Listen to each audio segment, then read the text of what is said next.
Martina Gruppo was horrified to realize how this could have happened to her. She felt numb at the deceit and the stolen time out of her life. Her goal was to change the image of a hysterical, spiky harridan her husband had painted her out to be, leaving her in a crying, crumpled heap. Martina's story may resonate with many viewers today who have also been victims of narcissistic abuse. You do not want to miss Martina's interview.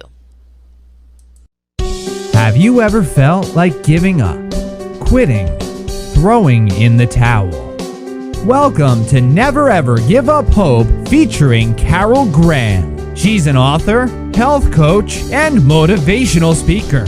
Backed into a corner multiple times in her life, Carol shares with you stories on how she overcame some of the toughest obstacles a person can go through in life, but refused to give up hope. Rather than admit defeat, an opportunity was presented, and it involves each and every one of you. Carol will feature spectacular guests who will share their messages of hope, encouragement, and their inspiration to prove why life's adversities only make you stronger. And now, welcoming the host of the show, here's Carol Graham. Martina Gruppo's work experience ranges from office management to running an ethical, award-winning coffee company. Her passion for education has led her to raise funds for educational resources and to build classrooms in a cloud forest community in northern Nicaragua. She has also worked as a primary school teacher. Her personal journey has been marked by challenges such as infertility and breast cancer. Now living in Italy, she runs a successful Airbnb business as well as her own Airbnb. Welcome, Martina. Thank you very much, Carol. It's lovely to be here. So we have a lot to talk about, and you have a big story. So let's just kick it off with start from the beginning and tell us your story. I've always been relatively resourceful, going outside of the box, as it were. I mean, I have a university degree, but I did it much later in life. I like finding different things. I love speaking languages. I speak French, Italian, and Spanish. And I have ended up living in Italy just south of Rome on the coast. However, I am selling up. I'm actually looking to sell my house and move back to the UK because I would like to go home now. I think I need to be around more of my own people. But, that's the culmination of many years of traveling around and doing lots of different things. It's true, everything that you said. I did used to run an ethical coffee company. An ethical coffee company after I spent a year volunteering in Nicaragua in the northern Nicaraguan mountains. I wanted to, after I spent the year there, I decided to import the coffee to England, and yes, for a long time it did some really great work. The coffee won awards. I did everything myself. It was all directly through the farmers. There were no middlemen in it. I think I've always done things a little bit differently. Not quite following the standard career. But in order to do that in Nicaragua, I also needed to take a teaching qualification. And that certainly helped me later on when I was looking for roles in schools or just teaching in general. My love life, on the other hand, has been a little bit trickier. And I guess forms the foundation of the reason why I'm living in Italy at the moment and why I'm leaving. And so many different things. The subject, as you've already mentioned, is narcissistic abuse. And if I could tell you that I am the last person I ever thought would be in a relationship that was, how can I say it, coercive control, being controlled by somebody else. I think that, I think it's when you're in it, you're the last person to find out. Right. When I was 19, in fact, and I left England to come and live in Italy, and I decided at the time that it seemed like a good place to go and learn a language, and I came over here, and it was fantastic, absolutely amazing. I was a nanny, babysitter, lots of different jobs, and I met somebody who I thought was the love of my life, absolute love of my life, and he was everything that I could have ever possibly imagined. And we spent an amazing couple of years together, as you do in your 20s. Nobody can do any wrong, and you're just living it up and having the time of your life. I arrived at a certain point in my life where I decided I needed a degree, so I needed to go back to the UK, leave Italy, and leave him. And I was heartbroken that he wasn't going to come back with me, but I was determined that I had to go back. And I think this laid the foundation for something in the future, because when I left him to go back to university at that time, I think that I carried around with me a sense of guilt. It was my fault that I left. It was my decision to leave, and therefore it was on me. And I came back to England and I went to university, and I lost contact with him. He was no longer interested. And I always blame myself, always. It was, that was me. I had done that without giving too much away, because I've written about all of this. But 20 years passed, lots of different things happened to me. I did get married. I suffered from severe infertility issues and miscarriage and all sorts of things. And I was setting up the coffee industry at the time, following a year. It was following my divorce and following, I don't know, my dream. It wasn't really my dream. I just wanted to see what I could do and give back to the world, if you like. And while I was setting up this coffee company, 20 years down the line, who should suddenly contact me completely out of the blue?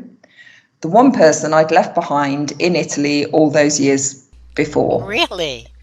Yeah, 20 years later. And when you just think that you've almost given up on the idea of love, and then it presents itself like that, and something clicked in my head, and I said to myself, I am never going to do what I did the first time around.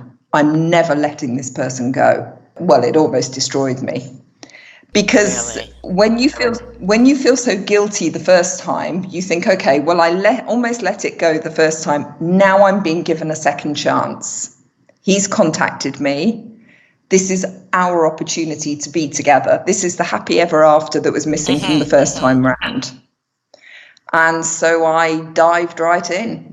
And within a few weeks, I had gone over to visit him, or come to Italy to visit him. And it's really difficult to explain, but you just give everything of yourself. And yes, I did.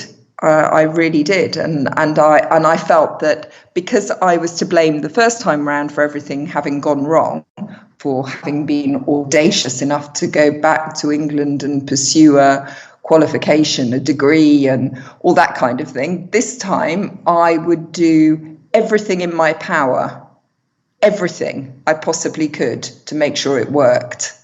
And that, I think, is where my downfall lay, because I was so unwilling to give up on somebody who almost from the outset treated me pretty dismissively. I mean, he was very good at the beginning. I mean, we're all we all know the word love bombing, don't we? But I think it's quite hard when it's being done to you to be able to see the wood for the trees. Good point. Because, right. Yeah, the person who is love bombing you is doing it in order to brainwash you. There's a slightly uglier word. because what they need is for you to be on their side. So, and they say all the right things, they do all the right things, and any area that they might be lacking in is covered up by your blind passion for them. So for me, he could do no wrong, and he doesn't speak quite enough English. Never mind, he's trying his best. He's not working, yes, but he's really trying. He doesn't buy you anything or take you out for dinner, yeah, but it doesn't matter because, money that I was making meant that we could do those things. Do you see what I mean? It was just you are, for all intents and purposes, a narcissist's best wingman.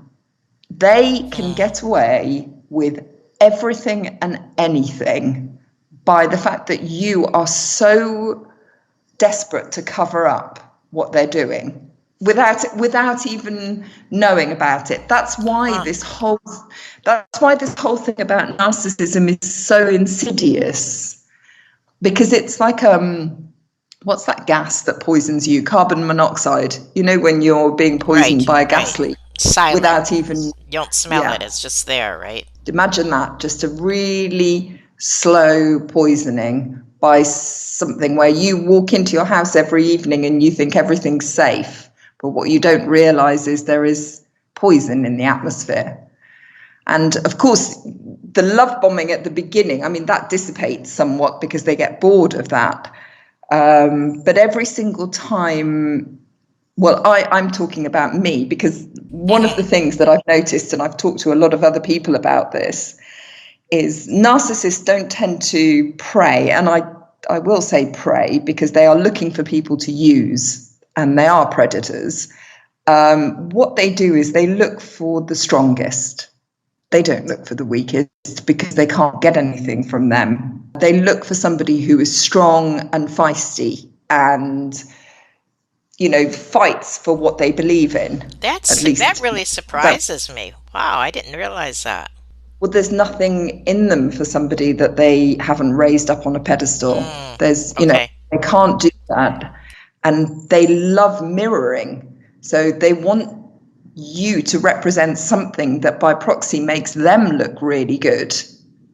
Here I was running a coffee company. It was ethical. I was building schools in a community. Crikey, he had so much to show off about me. It was, it was unbelievable. Look at this. And then I started teaching languages in a school. Look at me with the teacher. He did nothing. But he was basking in what I was doing. And I was, it's really difficult because when I started to push back, when I started to say, maybe it is time that you had a job now, because we were living in England by this stage. Maybe it is time that, you found something, anything. We would then argue, vicious, nasty arguments. Because I was so resourceful, I couldn't understand why he wasn't, or he didn't show the same kind of, he wasn't dynamic in any way, shape or form. He wasn't proactive. And I would get really frustrated about that. And of course, that was the last thing that he wanted to do. And that's when it became really unpleasant, or that's when it started, certainly. But they can't lose you. So what they do is they do this push me, pull you thing. And all the stuff that happened in the love bombing, all the things that he found out about you, all the things that I had told him, confided in him, my insecurities, my worries, my doubts about certain things, he stored those away so that he was then able to use them against me the minute I stood up for myself. Oh, well, you've never really wanted a man. Well, you're not capable of keeping a relationship. Well, so there are so many different things where you're just, it's almost as, your Achilles heel, and he's there punching in a knitting needle, making it bleed, because he knows exactly how to hurt you, because you've confided in him. him, her. Sorry, I don't want this to be just about women. Right, I mean, right. it happens to men as well. I've spoken to many men it's happened to as well. And it's just as nasty and just as vile. And they know how to get you. Coming back to where I started with this, which was that when we had this new relationship, after 20 years of not seeing each other, in the back of my mind, because there's an awful lot of the usual question, which is a really awful question, is, well, why didn't you just leave? Mm-hmm. Yes, it does occur to you. But on the other hand, I was trying this balancing act with, it was my fault that I didn't make it work the first time around. I have to put not just 100%, but, for both of us, I have to do all the work in this. I have to prove. So, they're playing on that you're the one, that you failed the first time round, so you can't fail this time. And so you just keep pushing through. It's going to get better. I just need to do this extra thing. I just need to pay for this holiday. I just need to do that other job, and then we'll have a little bit more money. It was awful. It really was awful. How long did you stay? The second time, 11 years. Oh, my He word. nearly just killed me. Sorry, it's just that, even thinking about it, I'm a very different person now. Of course. But what they do is they then start to take you down bit by bit, because what they want to do is for you to lose your confidence and this is where gaslighting comes in. And no, I didn't actually say that. I don't know what you're talking about. Or giving you a different version of events. Oh, it's awful. It really is. That's called the devalue stage, where they make you feel like you're a lesser person than you thought you were. And, how dare you stand up for yourself and look at everything that I've done for you. Carol, if I told you that we were together for 11 years the second time, and he probably worked a total of 12 months in that. Unbelievable. Yeah. And it was, I don't think he ever took me out to dinner. I think I paid. If we went out for dinner, I paid for everything. I paid for every holiday.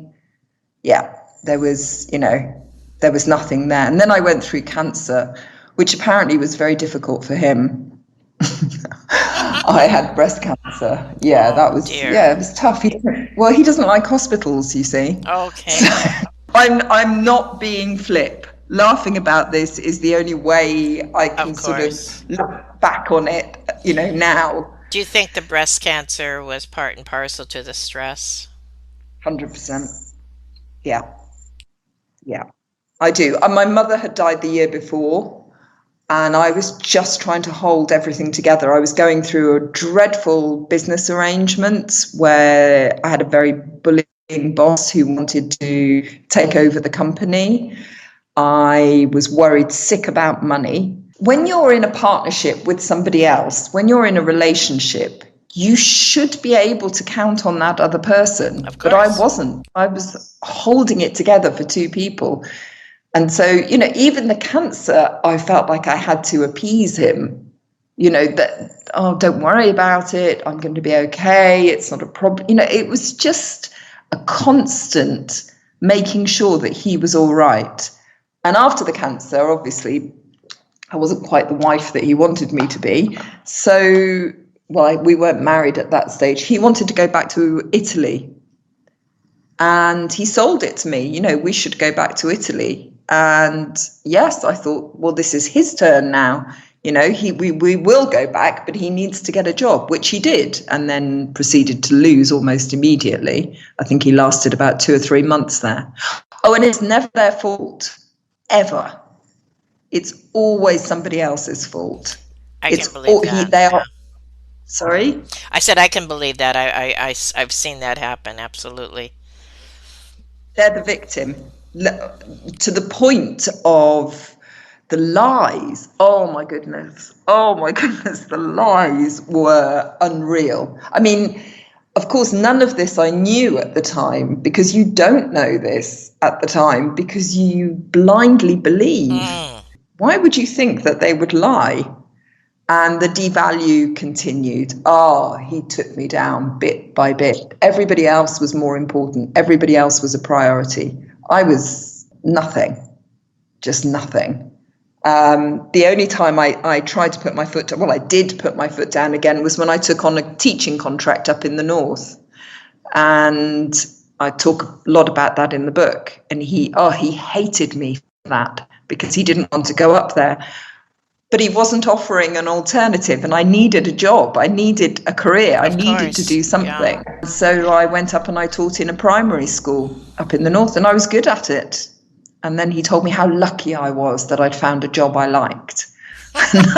Luck had nothing to do with any of this. This was just, it was out of necessity that I was doing well at things because I was so afraid of losing anything. Right. Lockdown happened, COVID happened, and he left me because he wanted to be by the beach. So he came down here to this house down here by the beach because he said, well, there's no point in me being up there because you're just working all day. Well, of course, he was, wow. I don't know. I can guess how many people he was sleeping with while he was down here. And he spent, 3 or 4 months away from me. So, do you think that narcissists are born or made? Good question. I think I don't think any child is born bad. I think it's a result of the way they are treated and how they then react to that treatment.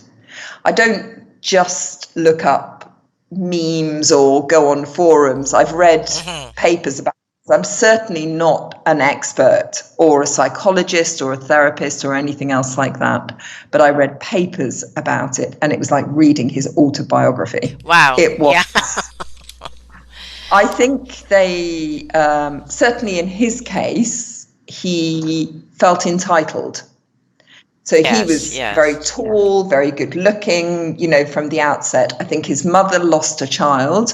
So I think she treated him in such a way that he felt he wasn't spoilt at all. In fact, she didn't. But then again, I'm not really sure what her treatment of him was because I don't necessarily believe anything that he told me. Yeah. So it's very difficult to know what the real truth is.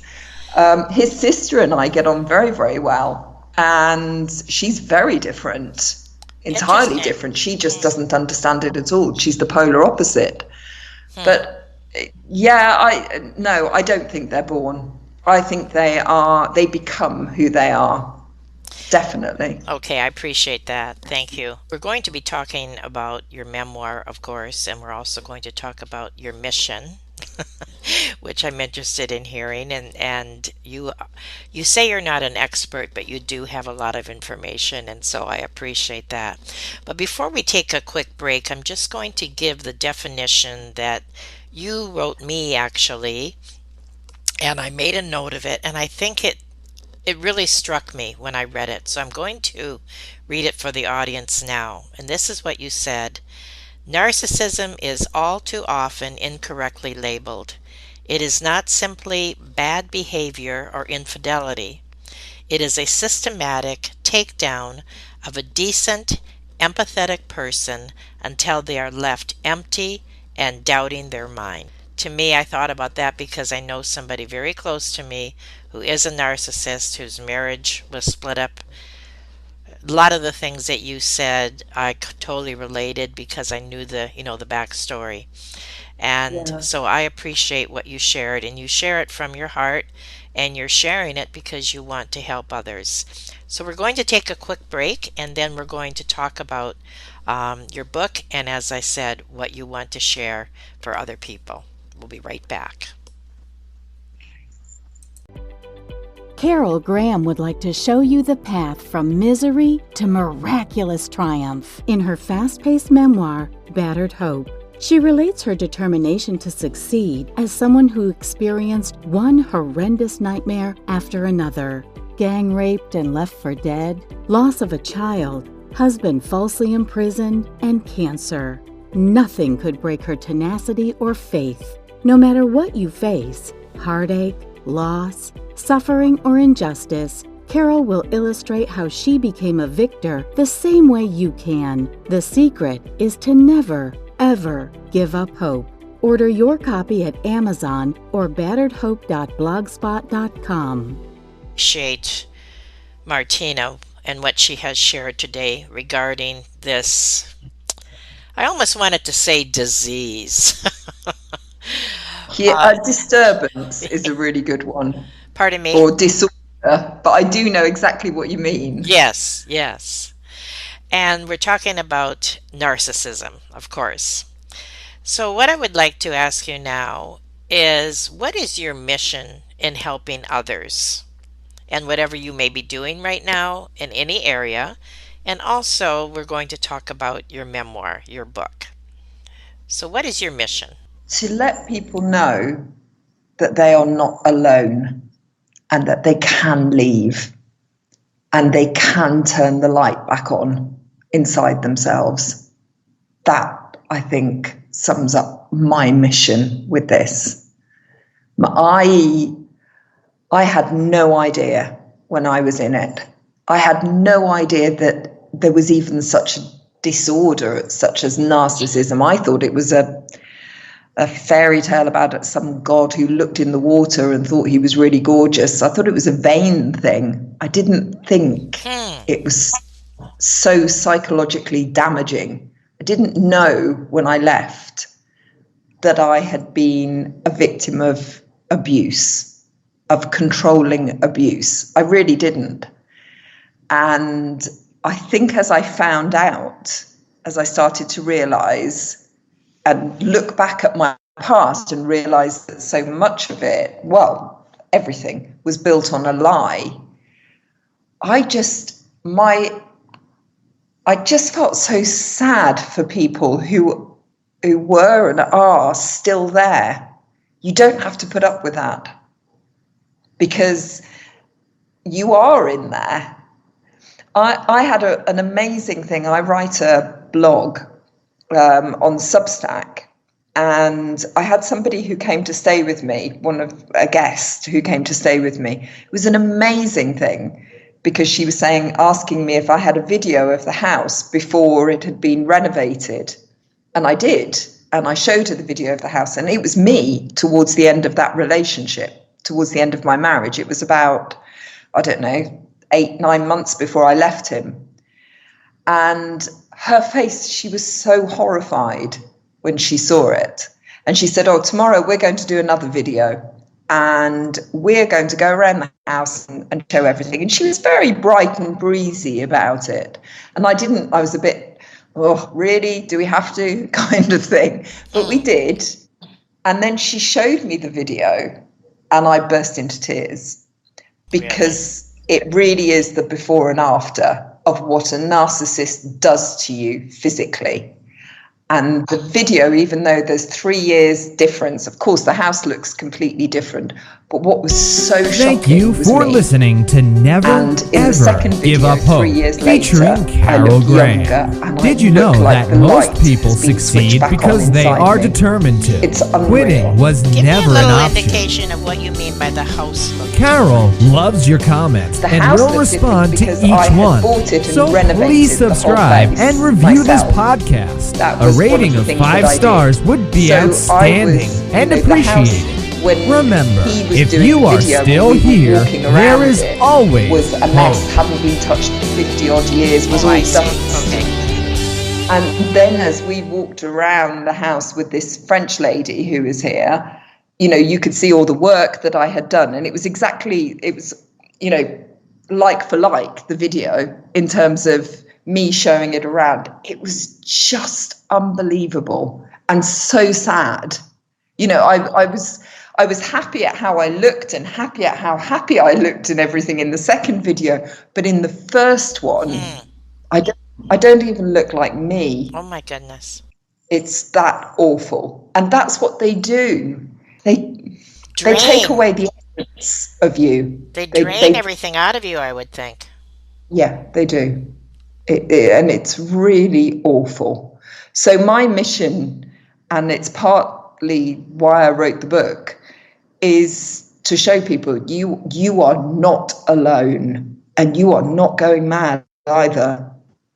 Because if it doesn't feel right, it isn't right. Well, that summarizes that very well. I thank you for that. And now tell us about your memoir. Who should buy it? And is it your full story? Do you hold back, etc.? I do not hold back at all. Good, good. I I could not be prouder of that book. It's warts and all, it's funny, it's self-deprecating, it goes off on tangents, but it's very much telling the story of exactly who I am and why this happened to somebody like me. Because the thing is, it's all very well saying, oh my goodness, I was abused and it was so awful. You have to look inwardly and say, why did I allow this to happen? Right. Not that it's my fault, but what part of me allowed somebody to treat me like this? And I've got the answer as well. I had no boundaries, none. You wanted me to do something, I was there. You want me to come down second, third, fourth in the list? Not a problem. I'll put everybody else before me. And that's what I did for years, for decades. And that's what I'm trying to show in the book. As soon as you start putting boundaries in place, you're saying, no, I am not okay with that. And it's funny how many people fall by the wayside when you start saying no. The right ones stick around. Right. So yes, my book, personally, I think everybody should read it. What's the name of it? It's called Hello Flower. And it's on Amazon, and it has cracking reviews. And I plan on writing part 2 when I finally leave Italy. I couldn't be prouder of it, honestly. And I couldn't be prouder of the people who have said it's made a difference to them. Right.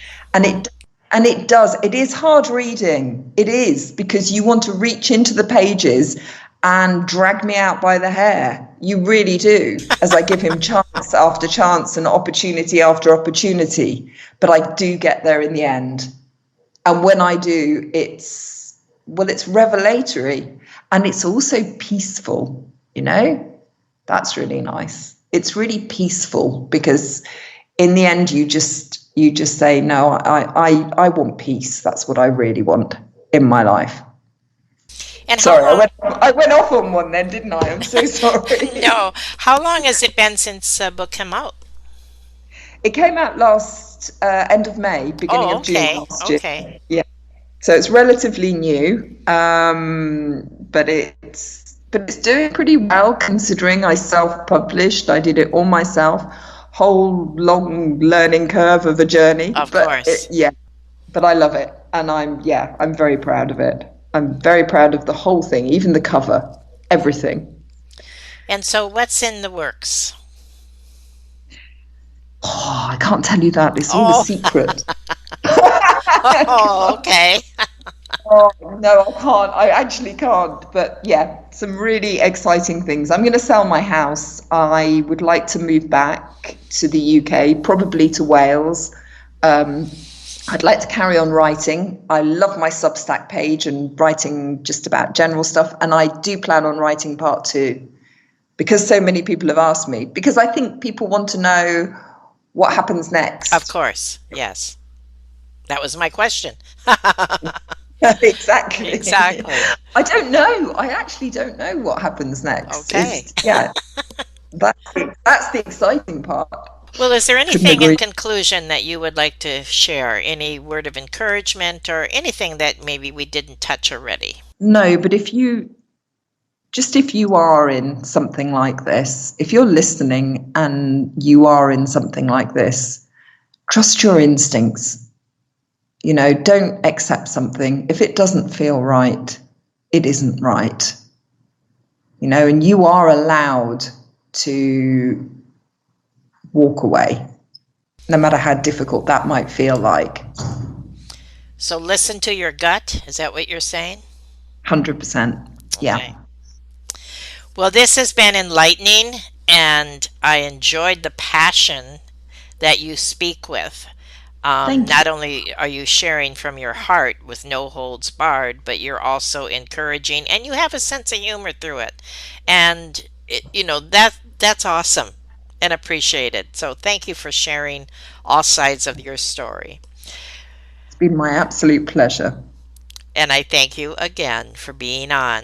Never, ever give up hope. You didn't. No.